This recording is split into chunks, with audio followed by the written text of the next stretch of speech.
welcome. In this video, we will be covering the first unit of Universal Human Values, and your first unit is Introduction to Value Education. इसमें जो भी आपके important topics रहेंगे, they will include natural acceptance, right understanding. उसके बाद आ जाता है आपका experiential validation हो गया, self exploration, continuity of happiness and prosperity, basic human aspirations आ गया. So these are very, simple topics, and this subject is also a very intuitive subject. एक बार आप वीडियो ही देख लेंगे तो it is very easy to write the answer in your exams. So you don't need to worry about anything. So let's get into it. सबसे पहले हम बात करते हैं वैल्यू एजुकेशन की. So every education that we are having, every schooling, everything, college life, कुछ भी आपका, so हम किसके लिए कर रहे हैं वो? It is for the sole purpose of having a fulfilling life. अब इसके बाद the question arises कि what exactly is a fulfilling life? तो जो fulfilling life होती है ना, there are several ये कह लो factors कह लो या फिर needs and requirements हैं that need to be fulfilled for a life to be called fulfilling life. तो उसमें क्या है? First one is that there is a feeling of happiness within you all the time. Second is that your body is in good health. Third is that you are able to have what you require in terms of physical facility. तो ये आपका material चीज़ें सारी इसमें include हो गई. And this basically amounts to a feeling of prosperity. Then the next point is that you have good relationship with humans, everyone connected to you. And the last point is that there is peace and harmony in the society around you. सो इसमें ध्यान से सुनो, जो भी terms मैंने यहाँ बोली ना, peace and harmony in the society, good relations with other human beings, then happiness and prosperity, तो इनकी बहुत ही डिफाइंड डेफिनेशंस हैं जो further in the chapter we will be exploring. So let's start with that. First of all, we have two types of educations, skill education and value education. हम जब एक holistic education की बात करते हैं ना, so it basically has to address both of these aspects adequately. जो domain which addresses the issues related to what to do, as in हमें क्या करना चाहिए, क्या ये सही है या नहीं है. The domain that addresses the morals, ethical part of your life, it is called value education. And the second domain which addresses the issues related to how to do something, जो आपको basically तरीका बताता है कि क्या करना है, a to do वाला thing, so that is called skill education. It helps us learn skills, methods, techniques, ये सारी, कि जो भी आपने अपने लिए एक प्रोग्राम डिसाइड किया है. For example, you have decided that I want to be an IAS officer. So when you have decided that program for yourself, the skill education will tell you how to achieve it. Alright.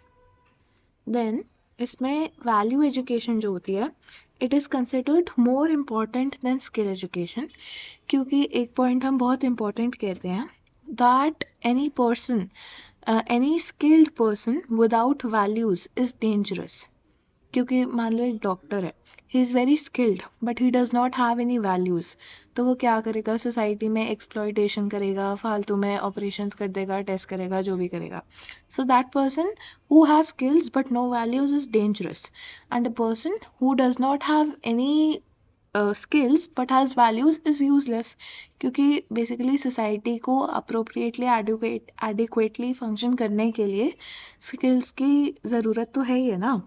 So we need a balance between both of these, but still जो value education है उसकी value ज़्यादा ही है skill education से, because the role of human being जो है ना, वो है to understand and to fulfill its relationship with each and every unit in the existence. अब each and every unit में आपका सब कुछ आ जाता है. We have other human beings, we have animals, we have plants, we have our resources, and we have the nature itself. हमारा काम सिर्फ और सिर्फ लेने का नहीं है, सिर्फ सिर्फ और सिर्फ एक्सप्लॉइट करने का नहीं है नेचर के resources. We also have a duty to it. तो unless we have value education we will not even know कि हमारी ड्यूटी है क्या. Therefore, values have a higher priority over skills, even though both of these are essential for human welfare. अब इसमें हम एक और बहुत इंपॉर्टेंट टॉपिक आता है, that is need for value education. तो इसका सिंपल सा पॉइंट है कि development of a holistic perspective होना चाहिए, है ना.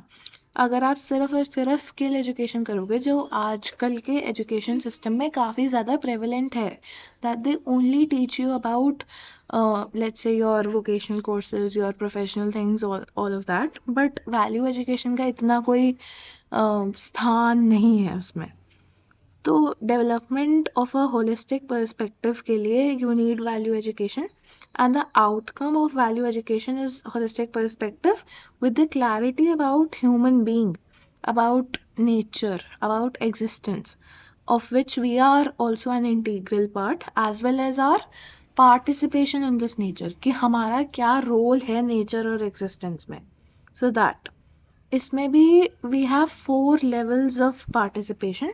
This is something that we will explore in further chapters, but इससे आपको समझ आ जाएगा, तो I will tell you here कि 4 लेवल्स होते हैं. The first level is individual level, which is that I have a role within myself, कि मैं अपने आप को इम्प्रूव करने के लिए क्या कर रहा हूँ, ensuring happiness in the self and health of the body, ये सब जो आ गया, मेंटल हेल्थ, फिजिकल हेल्थ, अपने खुद के लिए.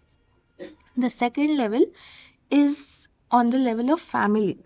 So this is my role in the family. This is ensuring the feeling of happiness, harmony, relationship. आप अपने relationships को कितने अच्छे से संभाल के रख पा रहे हो, because relationships do need work. Then the third level is society. अब सोसाइटी के लेवल पे जो मेरा रोल है उसमें क्या आ जाएगा, सोसाइटल सिस्टम्स में बहुत इंपॉर्टेंट पॉइंट होता है जस्टिस का. सो ensuring justice, peace and harmony on the societal level.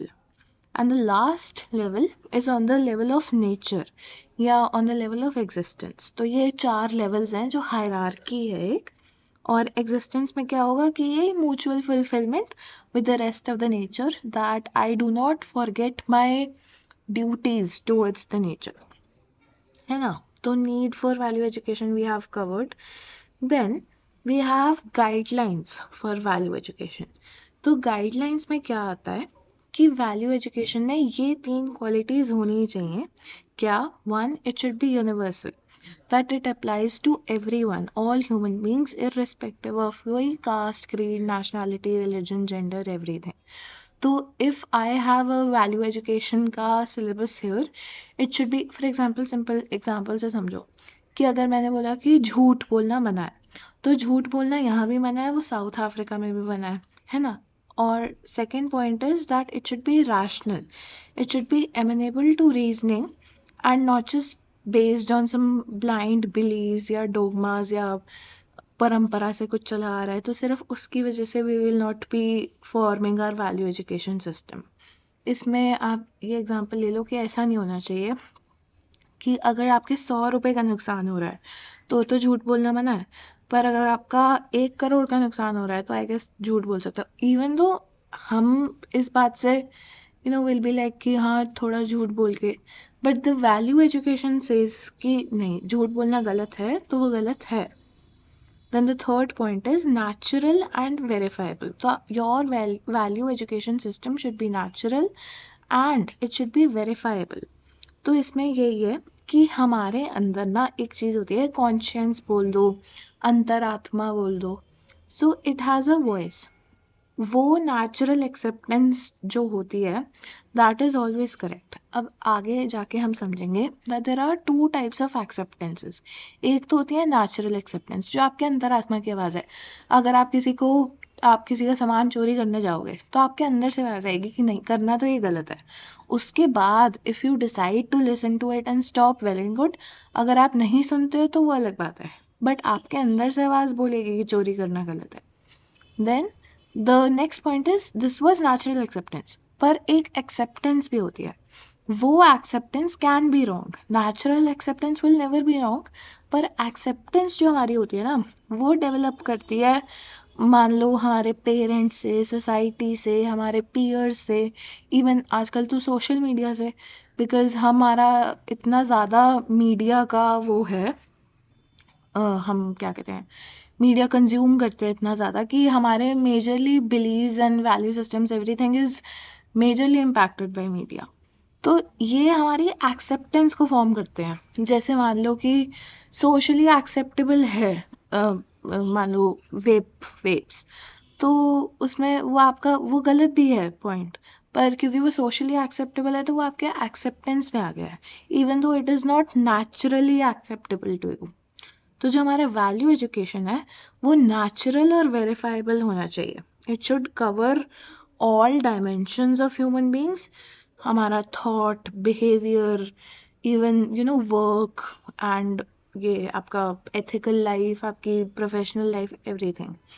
And it should cover all levels of human beings, जो अभी मैंने पहले बताया, levels of human beings, individual, family, society, nature and existence. Okay, then we talk about process of self exploration. What exactly is self exploration? तो उसमें एक बहुत important point आता है, the dialogue within. Dialogue within क्या है? Dialogue within yourself, कि what I am and what is naturally acceptable to me. जैसे आप कोई भी काम करने जाओ ना, if you are a person जो थोड़ा भी होश में जी रहा है, तो आपके अंदर ही एक डायलॉग चलेगा। फॉर एग्जाम्पल, आपको इस बारी आपकी CGPA कम हो रही है और this is your last chance, तो आपको अपनी CGPA बढ़ानी है ना, तो आप क्या बोलोगे? यू हैव टू ऑप्शंस, या तो पढ़ाई करके CGPA आ जाए, या फिर you know embrace unfair means और चीटिंग करके CGPA आ जाए। तो अब इसमें इस एग्जाम्पल से मान लो आपने चीटिंग करने वाला रास्ता अपनाया, तो व्हाट आई एम और what is naturally acceptable to me में एक डिसहार्मनी आ जाती है, क्योंकि बनना तो आप चाहते थे टॉपर और बन गए आप cheater, even though you top, but inside of you you know that you have cheated, तो that is not naturally acceptable to you, और उससे आपके जो डायलॉग विद इन है, it goes into disharmony, which is a source of discomfort and unhappiness. So this what I am has to do with your desires, your thoughts, your expectations with yourself. And what is naturally acceptable to me is my natural acceptance. It is my intention. It is what I actually wanted to be, what I really wanted to be. So any contradiction between them will be a source of discomfort.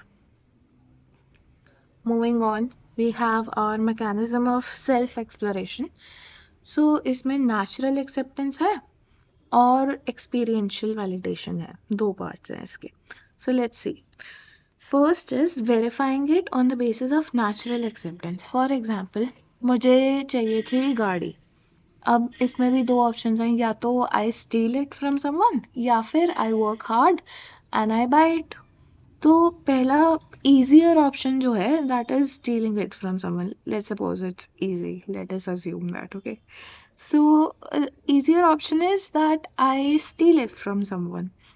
अब stealing it में मेरी natural acceptance जो आती है ना, first part is natural acceptance. तो natural acceptance में मेरे अंतरात्मा की आवाज़ ने, मेरी conscience ने बोला that no, stealing is wrong and we cannot steal. अगर मैंने ये बात एक्सेप्ट कर ली तो वेल एंड गुड। अगर मैंने ये बात एक्सेप्ट नहीं करी, then we have the second option, that is experiential validation. इसमें है living according to your first program, जैसे चोरी करने का, गाड़ी चोरी करने का। तो मैंने गाड़ी चोरी कर ली, अब हो सकता है उसमें, because I am not a pro thief और anything, so I get caught, and when I get caught I go to jail. तो इसमें मैंने अपना वो जो भी मैंने अपने लिए प्रोग्राम एक सेट किया था, I followed through with it and then I had to face the consequences. तो दिस इज एक्सपीरियंशियल वैलिडेशन. अब ये मैंने इसमें नेगेटिव एक्शन का एक एग्जाम्पल लिया. This can also be apply to good things. कि अगर मैंने पढ़ना था तो पढ़ने के लिए मैंने बहुत अच्छी CGPA लानी थी, तो मैंने उसके लिए पढ़ा और पढ़ के then I got good marks and I was the topper.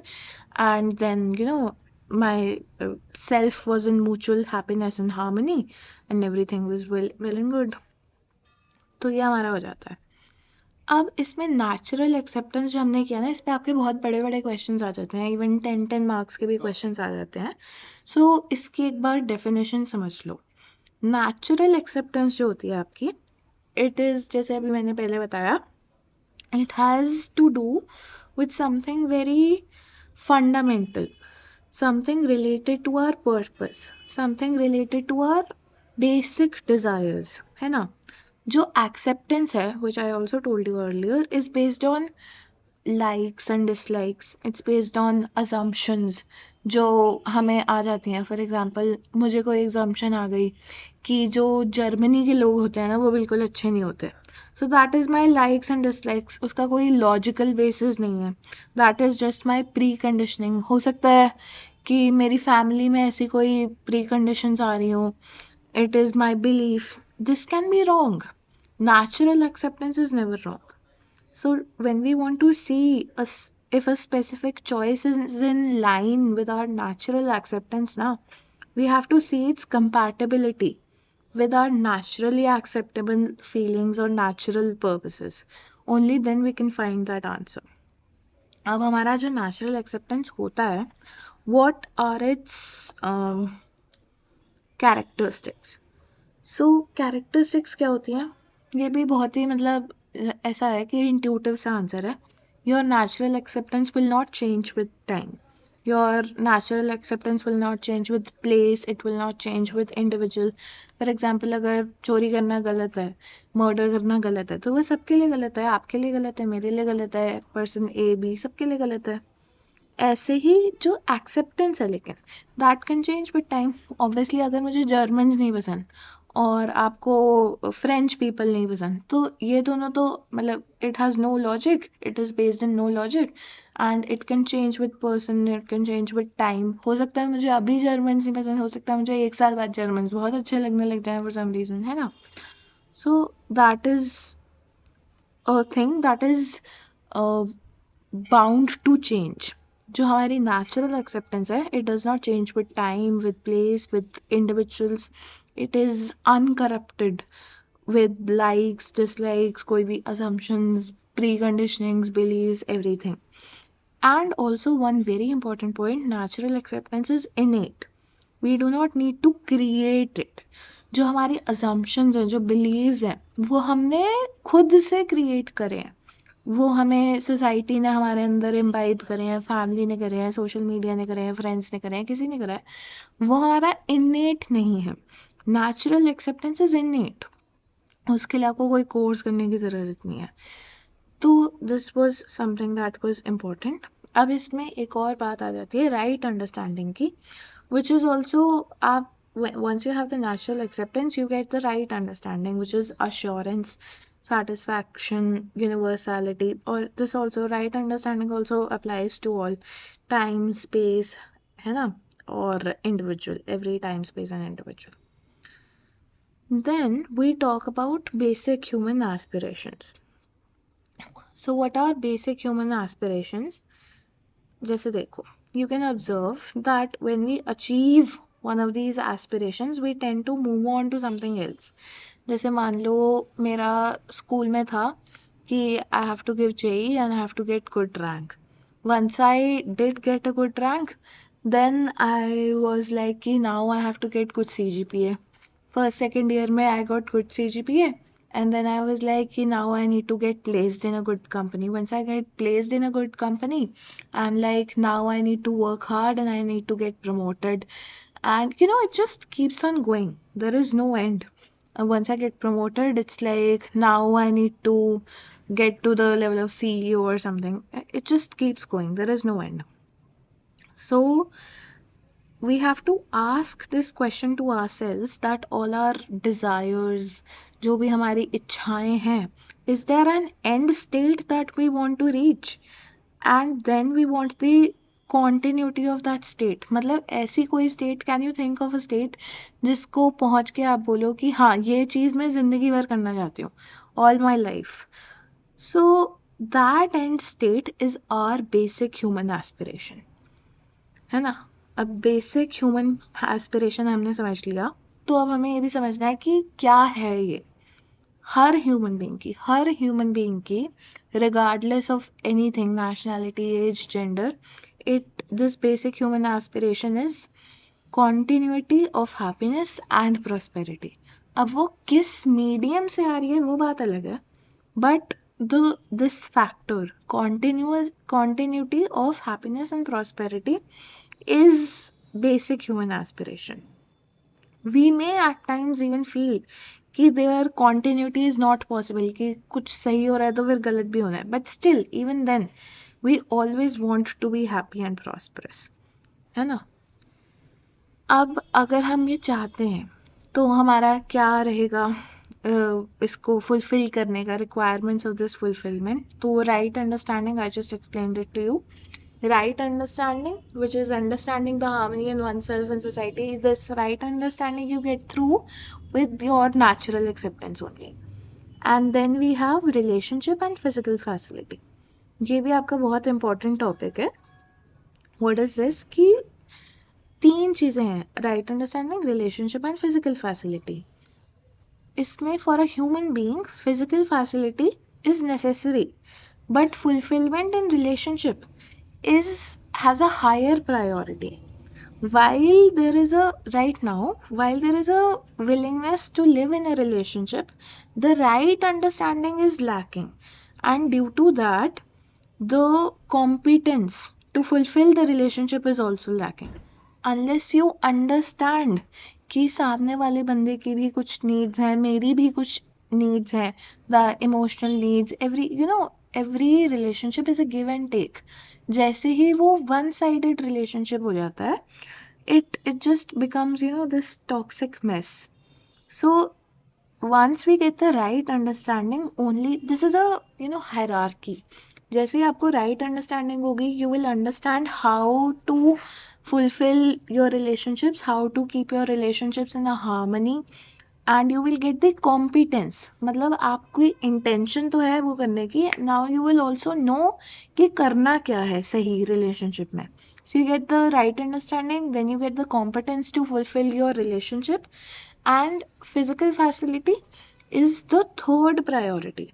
अभी हमारे साथ क्या हो रहा है, this is also a question, कि right now we are prioritizing physical facility above right understanding in relationships, which can lead to severe disharmony, and then our basic aspiration of continuity of happiness will not be fulfilled. This is also important, next point, that for animals physical facility is necessary, very necessary, and largely adequate. Animals do not have the need to form relationships and then have right understanding about them. They do not have as complex relationships as us. But for human beings, physical facility is necessary, but it is not adequate. This is very important. We need to understand the priority and the hierarchy between these three. Priority will indicate what is fundamental and what is the relative importance between all these three things. Working on the higher priority facilitates the fulfillment of the lower priority. जैसे right understanding है तो relationship में fulfillment अपने आप ही आएगी. It does not mean that we can do away with physical facilities. का मतलब ये नहीं है कि right understanding आ गई अब मुझे घर तो चाहिए ही नहीं. That is not the point. Point is that right understanding in self is priority, because only with right understanding we can ensure fulfillment in relationship, and we are able to make out how much physical facility is needed, which is also a point that we will be talking in this. So see, इसमें right understanding जो हमने बात करी कि first priority, fulfilment second priority, और physical facility third priority. अब इसमें देखो अंडरस्टैंडिंग प्रॉस्पेरिटी में हमें अभी I am just explaining a point to you that जो हमारा प्रॉस्पेरिटी होती है ना, it is the feeling of having और producing more than the required physical facility. Okay, so this means this requires skills, it requires technology, it requires the competence to generate all of this. But also a major confusion that many of us are feeling right now, there is a difference between accumulation of physical facility and the feeling of prosperity. कोई बंदा बहुत अमीर होके भी can not feel prosperous. क्यों? क्योंकि उसको ही does not have the feeling of having more than he requires, है ना। देखो सिंपल सी आता है, there is a difference between need and greed. Without unless we have clarity कि हाउ मच वी रिक्वायर, तो और लेते जाओ करते जाओ जो भी अक्यूमुलेट करते जाओ अपने पास रिसोर्सेज आप वो तो अनलिमिटेड एक जैसे वाइल्ड गूस चेज है कि unlimited quantity of physical facility भी will not be able to give you that feeling of prosperity. Okay, then we have this point, understanding happiness. So there are two things, first is true happiness and the second is excitement, which is not happiness but we mistake it as happiness. पहली तो happiness की बात करते हैं। happiness, true happiness क्या होगी कि it is a state of bliss जैसे हो गया, and it is in harmony with your natural acceptance, it is in harmony with your right understanding, and also it is very important point, it is continuous, it is sustainable. Okay, now excitement on the other hand is confused with happiness but it is temporary, and one very important point for excitement is that it is dependent on something. एक example लेते हैं, मान लो मुझे काजू बर्फी खा के बहुत अच्छा लगता है, and then I eat a kaju barfi and I feel excited over it and I mistake it with happiness, and then I eat another kaju barfi and I eat another and another and another, तो 10 काजू बर्फी के बाद now I am feeling nauseous क्योंकि it was temporary.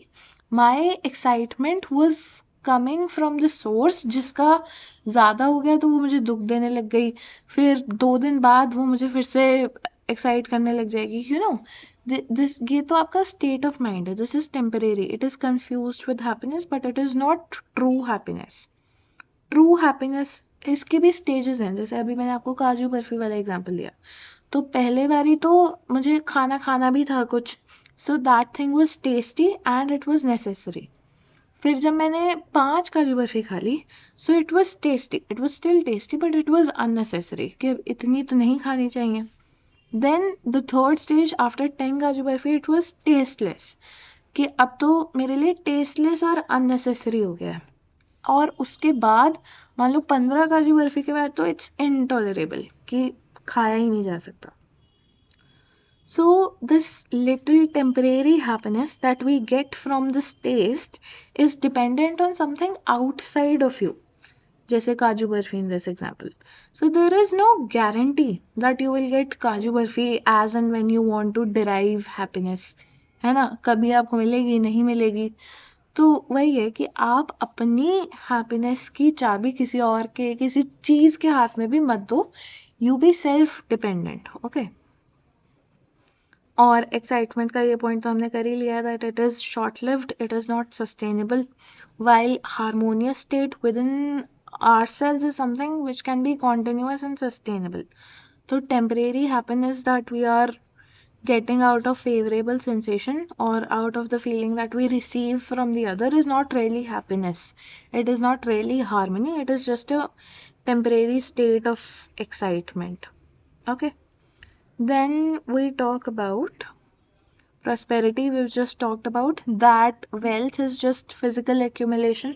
Prosperity is a feeling, and you get this feeling only when you have the right understanding and you know when enough is enough. Okay, when you do not have this ever longing for more resources and more wealth and more everything. Now, harmony at 4 levels we talked about earlier, these 4 levels. The individual level, which is harmony with yourself, with your mental needs, with your mental health, with your physical health also. Then we have harmony at the family level, which is harmony in human-human relationships. All the relationships that you have, they are fulfilled.